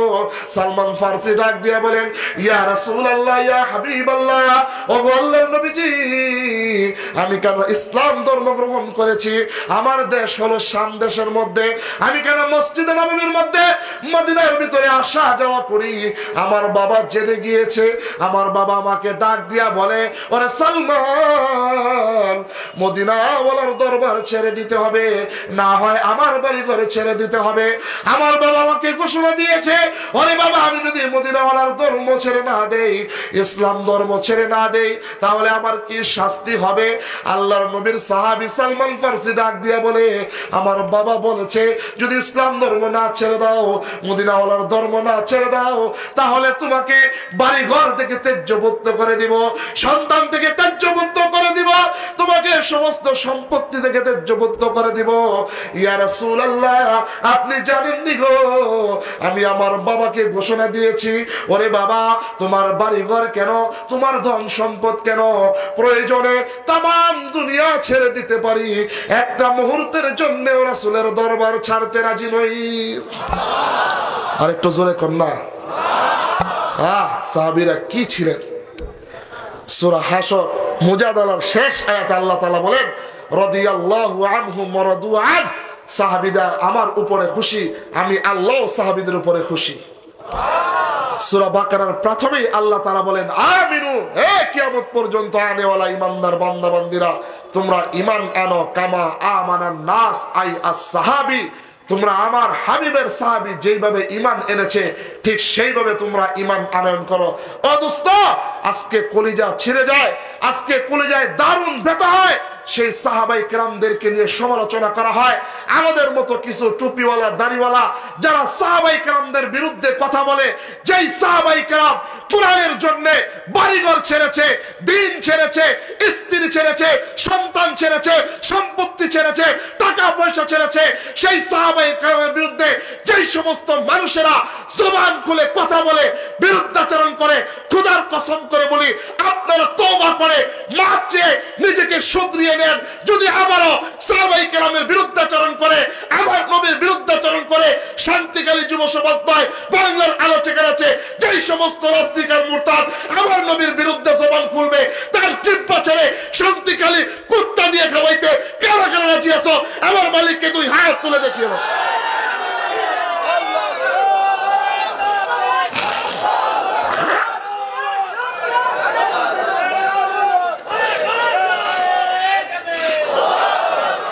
রাজি আছে তো ইনশাআল্লাহ? রাজি আছে তো ইনশাআল্লাহ? আমরা আমাদের নবীদেরকে কলিজার চাইতে বেশি মুহাব্বত করি, ভালোবাসি। ও দোস্ত, এই বাংলার জমিনের যুব সমাজ যদিও 5 ওয়াক্ত নামাজ ঠিকঠাক মতো আদায় করে না, যদিও 30টা রোজা ঠিকঠাক মতো আদায় করে না, যদিও পিতামাতার কথা শুনে না, যদিও দাঁড়ায় দাঁড়ায় পেশাব করে, তবে আমি জানি এই বাংলার জমিনের প্রত্যেকটা যুবকের অন্তরের ভিতরে আমার নবীর প্রতি এত পরিমাণ প্রেম আর ভালোবাসা রয়েছে। বাংলার জমিনের আনাচে কানাচে নাস্তিক আর মুরতাদ যদি আমার নবীর বিরুদ্ধে জবান খুলে, বাংলার জমিনের তাওহীদি জনতা আর ঘরে বসে থাকে না, মাঠে ময়দানে নেমে তাজা রক্ত দিয়ে আমার নবীর ইজ্জত রক্ষা করতে কারা কারা রাজি আছো? মালিক আমারও দুইটা হাত তুলে দেখো।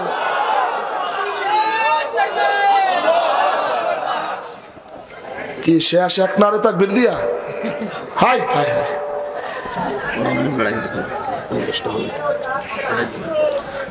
মাইকটা ঠিক করেন, মাইকের অবস্থা খুব খারাপ।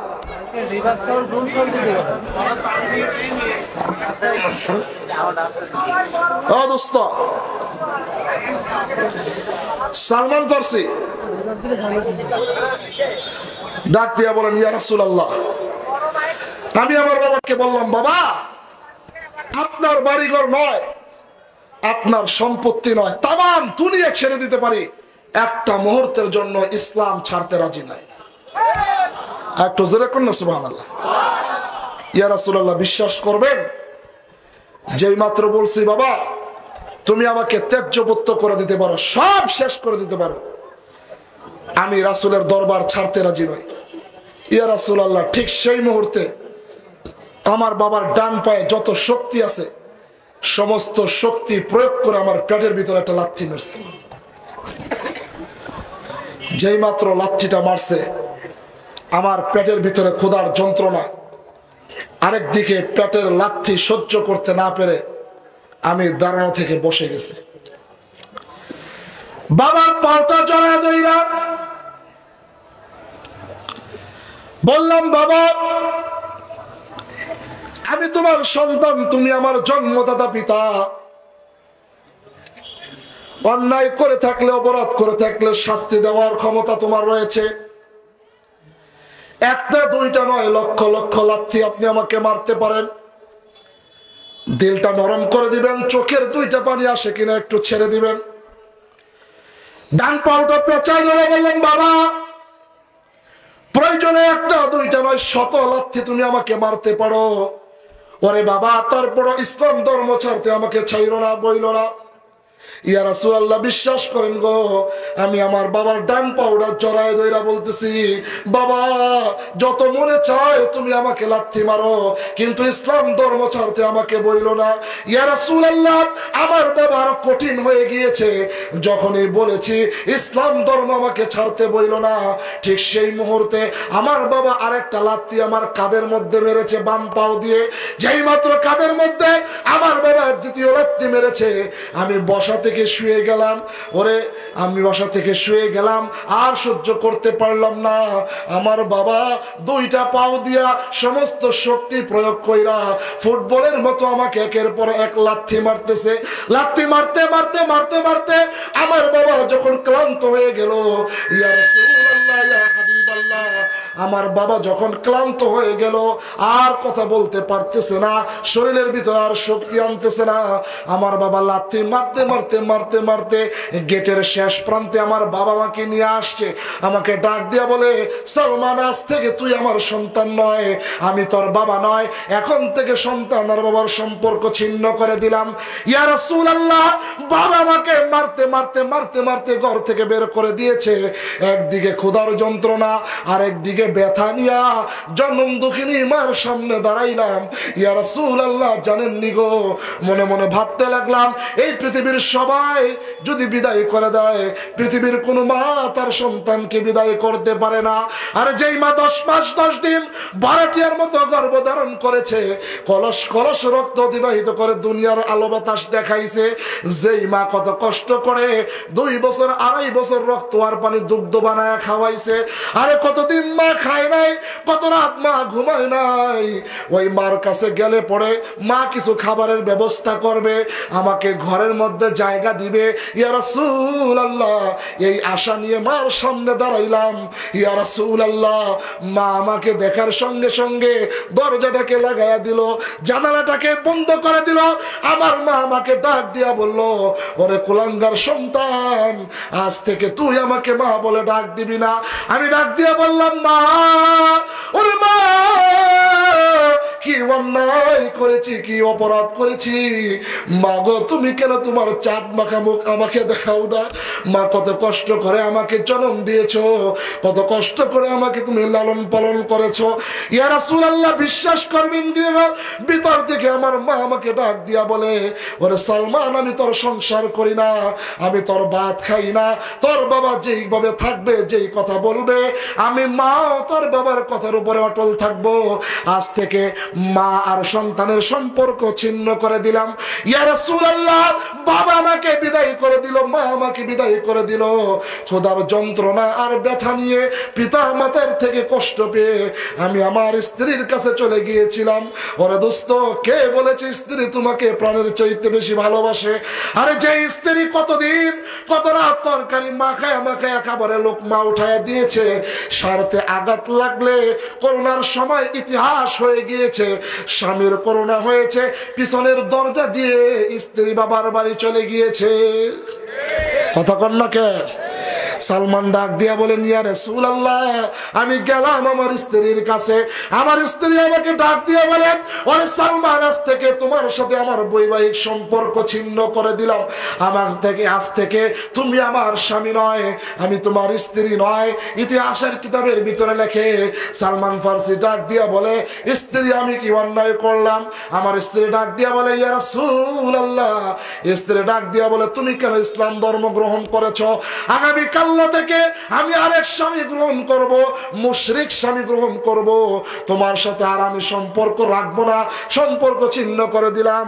ইয়া রাসূলুল্লাহ, যেই মাসে কোরআন নাযিল হয়েছে আল্লাহ তাআলা ওই মাসের বরকত, ওই মাসের দাম বাড়ায় দিয়েছেন। যেই রাত্রে কোরআন নাযিল হয়েছে ওই রাত্রের দাম বাড়ায় দিয়েছেন। দোস্ত, যেই মানুষের সাথে এই কোরআনের সংস্পর্শ চলে আসবে, কোরআনের ভালোবাসা চলে আসবে, কোরআনের আমল চলে আসবে, সমাজের ভিতরে কোটি কোটি মানুষের ভিতরে আল্লাহ তাআলা তোমার মর্যাদা বাড়ায় দিবেন। আর একটু জোরে বলেন না সুবহানাল্লাহ। আজকের মাহফিলের যিনি সভাপতি, মনে করেন বাদশা মিয়া, কি মিয়া? কথা বলেন না, বাদশা মিয়া, জনাব আলহাজ বাদশা মিয়া। কথার কথা মনে করেন জনাব আলহাজ বাদশা মিয়া, ওনার আল্লাহ তাআলা 3টা সন্তান দিছে। কয়টা? কথা কন না।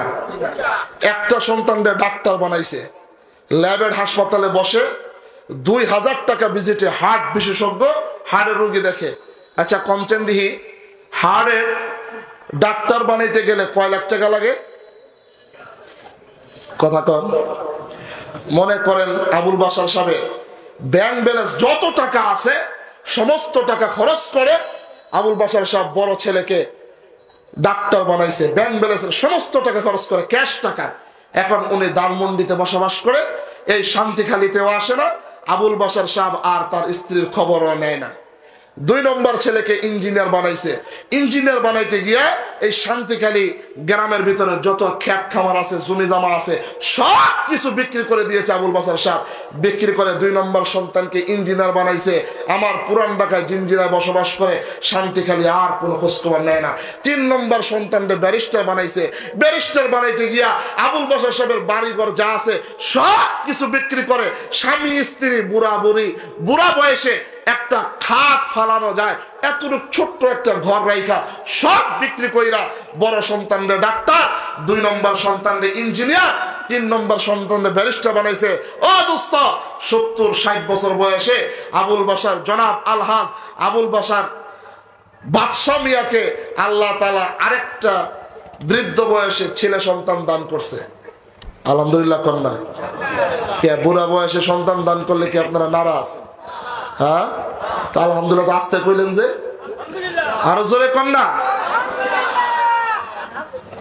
এখন 4 বছর 5 বছর হয়েছে, এখন বাদশা মিয়া স্ত্রী গিয়া কয়, কি আল্লাহ তো বুড়া বয়সে একটা দিছে, 3টারে তো বানাইছি ডাক্তার ইঞ্জিনিয়ার ব্যারিস্টার, ঢাকায় 3 জায়গায় থাকে, তোমারও খবর লয় না আমারও খবর লয় না, টাকা পয়সা ক্ষেত খামার যা আছে সব বিক্রি কইরা, 3 সন্তানরে তো মানুষ বানায়া পাঠাই দিছি, এরা তো খোঁজখবর নেয় না।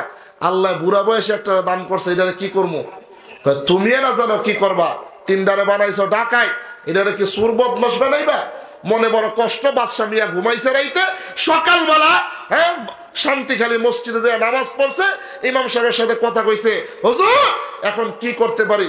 ইমাম সাহেব সুন্দর একটা পরামর্শ দিছে, বাদশা মিয়া টাকা পয়সা খরচ করে 3 সন্তানের ডাক্তার ইঞ্জিনিয়ার ব্যারিস্টার বানাইছো, তোমার কোনো খোঁজ খবর নাই না? যাও এই ছোট্ট সন্তানটারে শান্তিখালী এতিমখানা যে আছে ওই এতিমখানার মধ্যে ভর্তি করায় দাও, আর টাকা পয়সা ফ্রি, ভর্তি ফ্রি, থাকা খাওয়া ফ্রি, চিকিৎসা ফ্রি, পাঞ্জাবি পায়জামা সব কিছু ফ্রি। বাস শান্তিখালী এতিমখানায় বাদশা মিয়া বৃদ্ধ বয়সে সন্তানটাকে ভর্তি করাই দিয়েছে। নিয়ম অনুসারে কায়দা আমপারা কোরআন শরীফ সুন্দর করে পড়ার শিক্ষা শেষ করেছে। আলহামদুলিল্লাহ কন্যা, একটু জোরে কন আলহামদুলিল্লাহ। ছেলেটা যেই মাত্র কালামুল্লাহ শরীফ সই শুদ্ধ করে পুরো একটা খতম দিছে, ঠিক সেই মুহূর্তে মালাকুল মাউত আজরাইল বাদশা মিয়ার সাথে এসে সাক্ষাৎ করছে। আপনাদের কারো সাথে বাদশা মালাকুল মাউত আজরাইলের সাক্ষাৎ হয়েছে? যেদিন সাক্ষাৎ হবে মাটির উপরে থাকবেন না মাটির নিচে? কথা বলেন।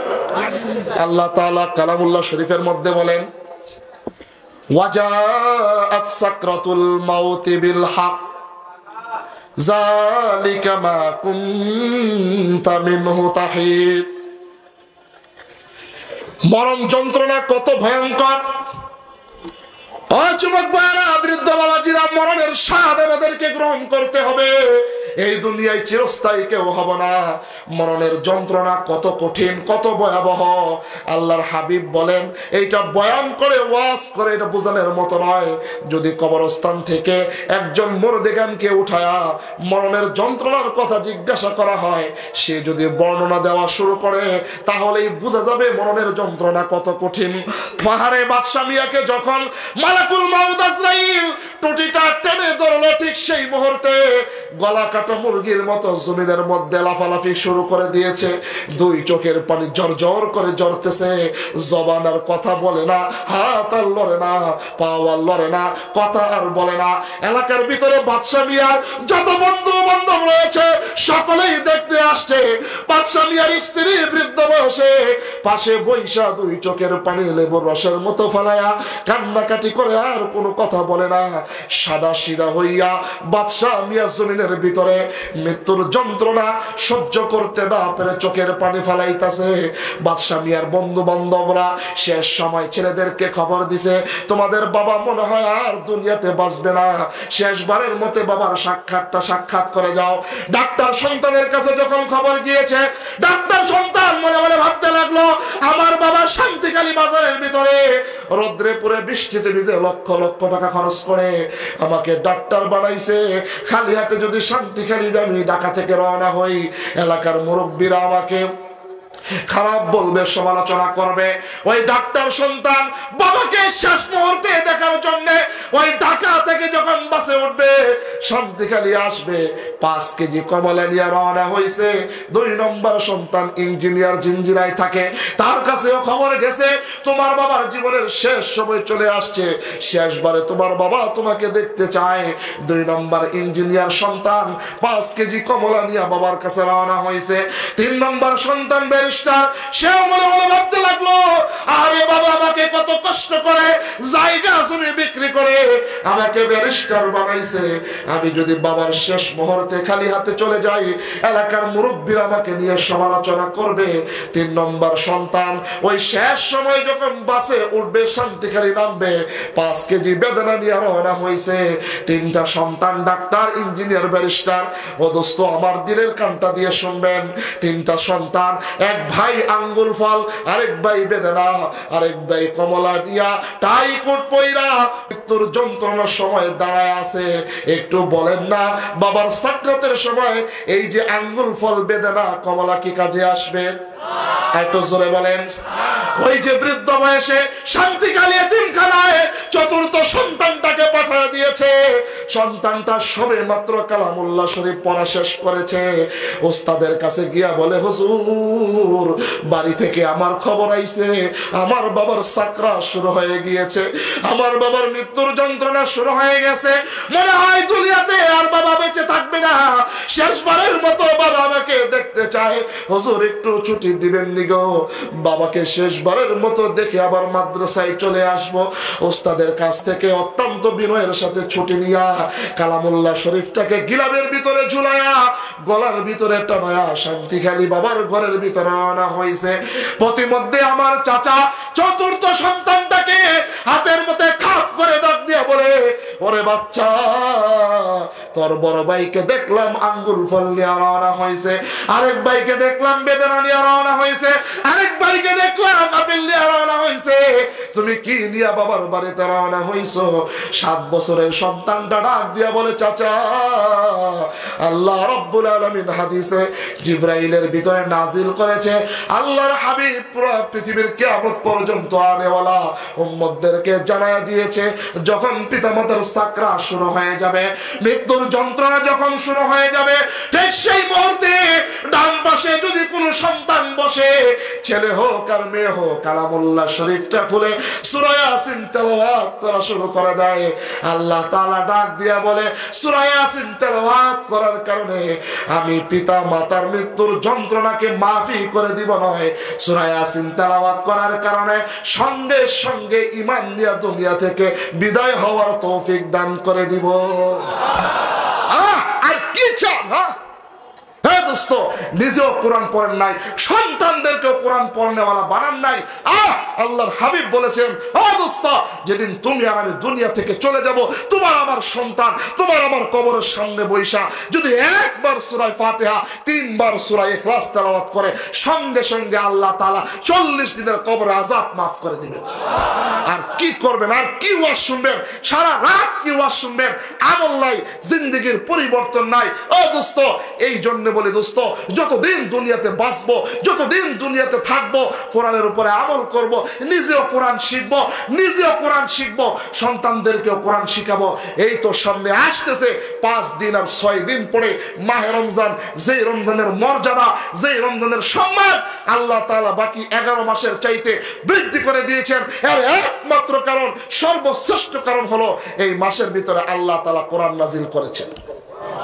সারাদিন শুধু দুনিয়া নিয়ে ব্যস্ত, দুনিয়া নিয়ে ব্যস্ত, দুনিয়া। সকালবেলা যখন উঠে ঘুম থেকে মনে মনে ভাবতে লাগলো, আমি হাজি সাহেব, আমি গাজী সাহেব, আমি ব্যবসায়ী, আমি চাকরিজীবী, আমার 3টা দোকান, গতকালকে 2টা দোকান বেচা কিনা কম হয়েছে, একটা দোকানে ভালো হয়েছে। এই চিন্তা করতে করতে জোহরের নামাজে দাঁড়ায় গেছে দোস্ত, নামাজের ভিতরে দাঁড়ায়া ব্যবসা বাণিজ্যের চিন্তা ফিকির চলে আসছে। এই চিন্তা করতে করতে দুপুরের খাবার খায়, তখনও ব্যবসা চিন্তা ভাবনা, আসরের নামাজ পড়ে ব্যবসা বাণিজ্যের চিন্তা ভাবনা, দুনিয়া। ঘুমাইতে যায়, মাথার সাথে বালিশ লাগায়, তারপর দুনিয়া। এই দুনিয়া নিয়ে চিন্তা করতে করতে হয় স্ট্রোক করে, নাই ব্রেন স্ট্রোক করে দুনিয়া থেকে নাফরমান বেঈমান হয়ে দুনিয়া থেকে বিদায় হয়ে যায়। কি হলো তোমার এই জীবন? তোমার এই জীবনের চাইতে কুত্তার জীবনের দাম অনেক বেশি, ঠিক কিনা বলে? হালাল হারাম না মানিয়া কত টাকা করছো কামাই, এত টাকা রাখবা কোথায়? কাফনের তো পকেট নাই। আছে হালাল হারাম না মানিয়া কত টাকা করছো কামাই, এত টাকা রাখবা কোথায়? কাফনের তো পকেট নাই। টাকা পয়সা লইয়া কি কেউ কবরে গেছে? টাকা পয়সা লইয়া কি কেউ কবরে গেছে? কি জবাব দিবি রে তুই আল্লাহর কাছে? ওরে মানুষ হইছ বেহুশ দুনিয়ার পিছে, ওরে মানুষ হইছ বেহুশ দুনিয়ার পিছে, কি জবাব দিবি রে তুই আল্লাহর কাছে? হালাল হারাম না মানিয়া কত টাকা করছো কামাই, এত টাকা রাখবা কোথায়? কাফনের তো পকেট নাই। কথা কোন ঠিক কিনা? রাতে দিনে দৌড়া দৌড়ি, বিশ্রামেরও সুযোগটা নাই। নামাজ রোজা দূরের কথা, আল্লাহর নামটাও জবানে নাই। তোর পিছে মহা বিপদের সংকেত আছে, কি জবাব দিবি রে তুই আল্লাহর কাছে? ওরে মানুষ হইছ বেহুশ দুনিয়ার পিছে, ওরে মানুষ হইছ বেহুশ দুনিয়ার পিছে, কি জবাব দিবি রে তুই আল্লাহর কাছে? ভাইরা আমার, বন্ধুবান আমার, এই জন্য আসুন কোরআনকে বন্ধু বানান, কোরআনকে আপন বানান, কোরআনের উপরে আমল করেন।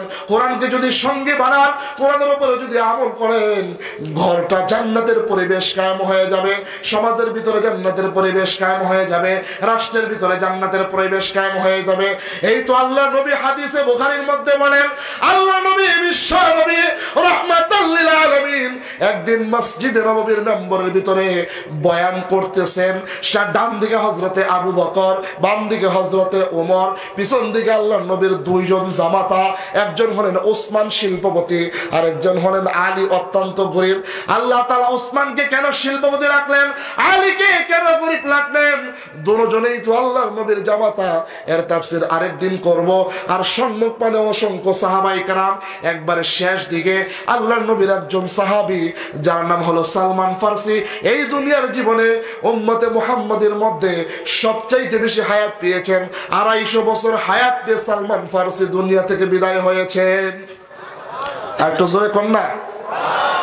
আল্লাহ নবী বিশ্ব নবী রাহমাতাল লিল আলামিন বয়ান করতেছেন, ও আমার সাহাবীরা রে, তোমরা কি জানো আসমানের নিচে জমিনের উপরে আল্লাহ তাআলার এমন কিছু বান্দা বান্দি রয়েছে যেই সমস্ত বান্দা বান্দিরা আসমানের নিচে জমিনের উপরে স্বয়ং আহকামুল হাকিমিন মহান আল্লাহ তাআলার পরিবারের সদস্য। স্টেজে আওয়াজই হয় না, বিন্দু মাত্র আওয়াজ স্টেজে আসে না। মাইক দুইটা পিছনে সেট করেন, আলামিন ভাই বয়ানই করতে পারবে না, দুইটা পিছনে সেট করেন। বক্তার কানে যদি বক্তার কথার আওয়াজ না আসে, বক্তার মুখ দিয়ে কথা বের হবে না, কলিজা ছিঁড়ে কথা বের হবে।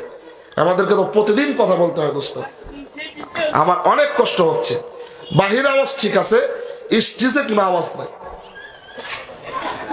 কোন আওয়াজ স্টেজে নাই। এই জন্য মেহরবানি করে আওয়াজটা ঠিক করেন, প্রয়োজনে দুইটা মাইক পিছনে লাগাই দেন। আল্লাহ নবী বলেন, সাহাবী তোমরা কি জানো আসমানের নিচে জমিনের উপরে এমন কিছু বান্দা বান্দি রয়েছে যারা আল্লাহ তাআলার পরিবারের সদস্য? চিৎকার করে বলেন সুবহানাল্লাহ। হুজুর বুঝলাম না সুবহানাল্লাহ কি? আরে দোস্ত, আজকের মাহফিলের যদি সম্মানিত সভাপতি এই এলাকার এমপি সাহেব হইতো, 200 লোক তাকে গার্ড দিয়ে আজকের মাহফিলে আনতে হইতো। কথা কর। আর আজকের মাহফিলের সভাপতি যদি স্বয়ং প্রাইম মিনিস্টার শেখ হাসিনার ভাই হইতো, তাহলে তাকে আনার জন্য হেলিকপ্টার ভাড়া করা লাগতো। কথা কন না কে? আল্লাহর হাবিব বলেন, না কোনো প্রাইম মিনিস্টার, না কোনো রাজা বাদশাহ, না কোনো টাকাওয়ালা বাড়িওয়ালা গাড়িওয়ালা, সব আহকামুল হাকিমিন মহান আল্লাহ তাআলার পরিবারের সদস্য। আসমানের নিচে জমিনের উপরে এমন কিছু মানুষ আছে, চিৎকার মেরে বলেন সুবহানাল্লাহ। সেই মাত্র এই কথা বলেছে সাহাবীদের মধ্যে হযরতে আবু বকর ডালিমের রসের মতো দুইটা চোখের পানি জর্জর করে ছেড়ে দিয়েছে। ডাক দিয়া বলেন, ইয়া রাসূলুল্লাহ, ইয়া হাবিবাল্লাহ, আল্লাহর জন্য, আল্লাহর দ্বীনের জন্য সব কিছু ছেড়ে দিয়েছি, সব কিছু কুরবান করেছি, এখনো পর্যন্ত আল্লাহ তাআলার পরিবারের সদস্য হতে পারি নাই। আল্লাহর নবী ডাক দিয়া বলেন, সাহাবীরা তোমাদের প্রত্যেকের চোখের কোণা দিয়ে পানি ঝরঝর করে পড়তেছে, কি ব্যাপার? তোমরা কেন কান্নাকাটি করতেছো? এই কেউ উঠা বসা করবেন না, একজন উঠা বসা করবেন না। মেহমান ইনশাআল্লাহ যথাসময় চলে আসবে, কেউ উঠা বসা করবেন না। মাইকের যে অবস্থা, এই সমস্ত মাইকে আমরা আলোচনা করি না, খুব বাজে অবস্থা। সাহাবায়ে কেরাম জিজ্ঞাসা করলেন, ইয়া রাসূলুল্লাহ, ইয়া হাবিব